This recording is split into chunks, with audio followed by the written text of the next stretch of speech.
Hello दोस्तों, स्वागत है आपका कॉमिक्स टाइम्स में। और आज हम शुरू कर रहे थे पहाड़ी बाबा का दूसरा भाग। पहले भाग में हमने यहाँ तक की कहानी कंप्लीट कर चुके हैं। दोस्तों चलिए शुरू करते हैं। राजकुमार आदित्य को जब होश आया तो वह चौंक पड़ा। उफ, यह मैं कहाँ हूँ? ओह, तो मुझे इस गुब्बारे में कैद किया गया है। आदित्य किसी किसी तरह से उस गुब्बारे में झूलता हुआ खड़ा हो गया। अपने आसपास का निरीक्षण किए उसने। दोनों तरफ तीखे खंजर के फानुस और नीचे नीचे गहरा कैद खाना। दुश्मन ने अपनी तरफ से अच्छा बंदोबस्त किया है, लेकिन मुझे लोहे की दीवारों भी नहीं रोक सकती। फिर कुछ सोचकर इसे इसे अभी छुपा लेना ही ठीक है। कहीं दोबारा विपत्ति में फंस गया तो बचना मुश्किल हो जाएगा। अगले पल वह गुब्बारे को एक ओर से अपने दांत से काटने लगा। इसके लिए तो मेरे दांत ही काफी हैं। थोड़ा काटते ही गुब्बारा पूरा फटकर फैलता चला गया। और इतनी ऊंचाई से नीचे गिरते ही मेरी हड्डी पसली एक हो जाएगी। आदित्य ने जल्दी से दोनों हाथों से गुब्बारे को सख्ती से पकड़ लिया। ओह, मैं मौत के कितने करीब हूँ। दूसरे पल वह गुब्बारे पे झूल रहा था।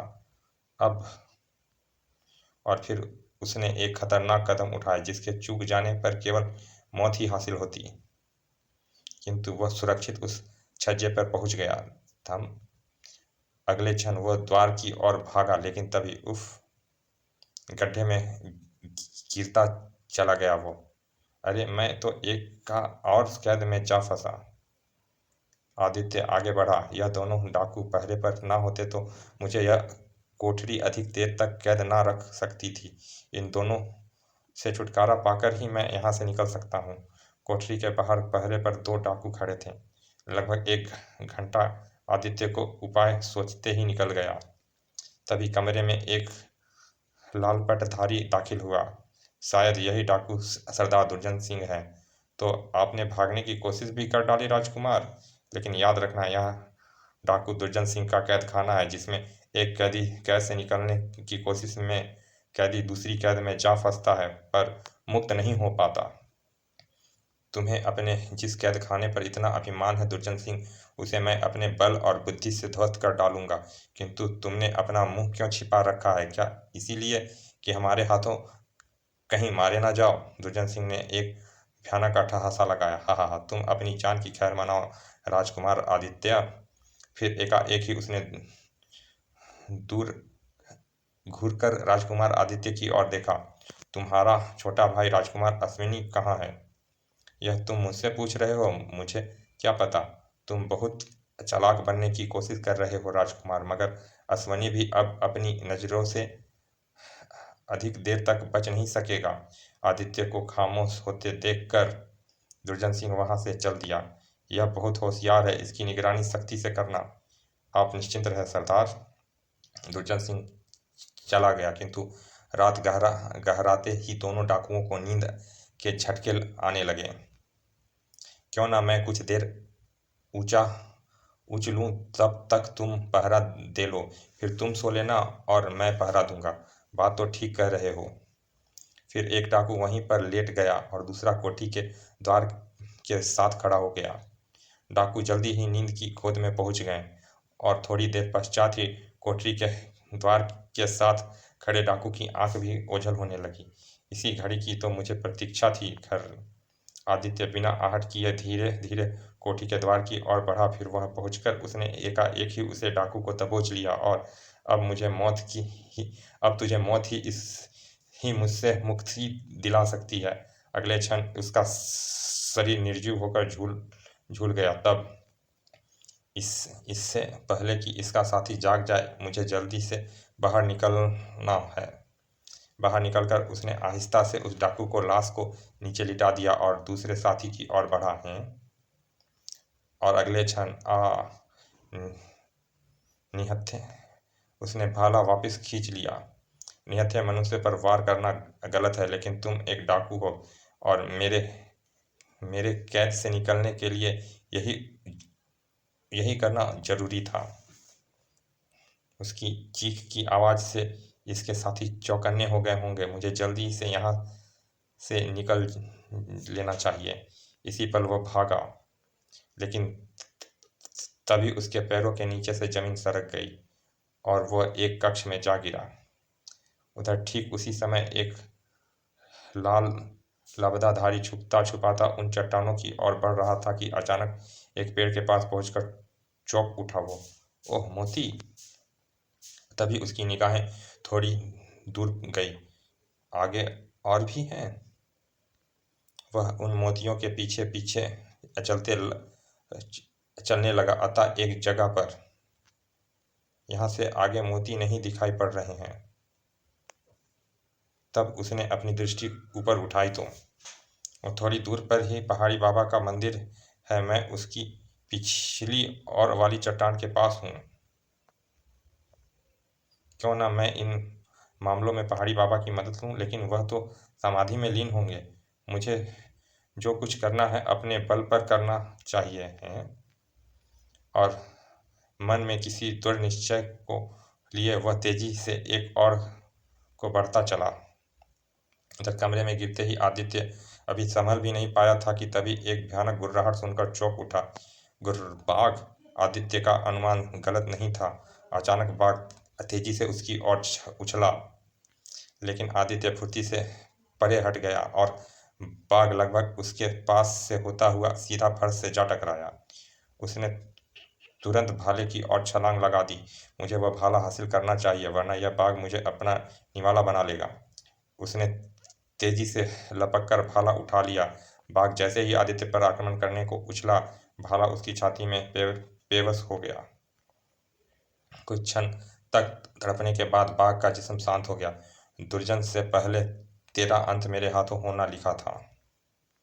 आदित्य दीवार पर टंगी मशाल की ओर लपका।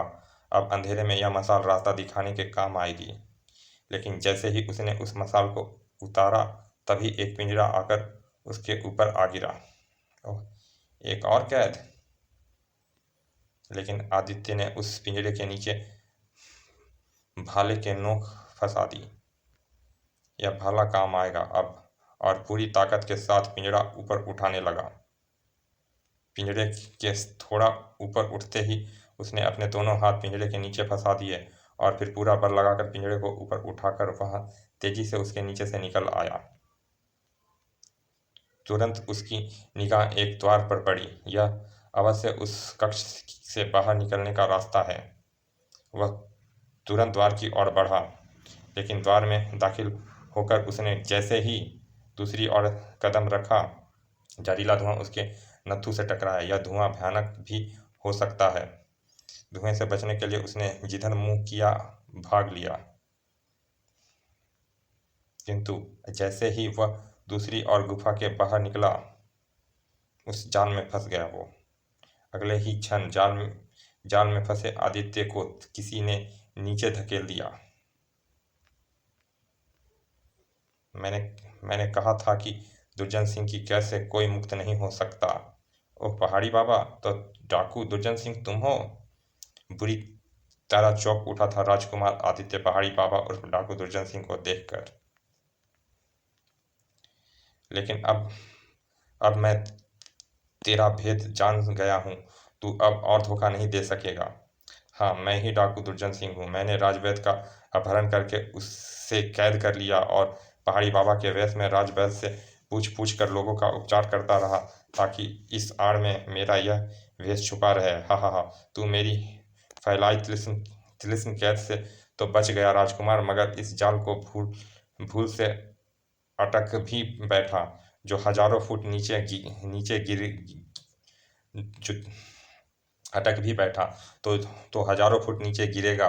वैसे भी सुबह तक तेरा भाई भी हमारे अधिकार में आ जाएगा, तो हम तुम दोनों को काम तमाम कर डालेंगे और इस तरह मैं पहाड़ी बाबा के आवरण में एक दिन लोहगढ़ा का राजा बन जाऊंगा।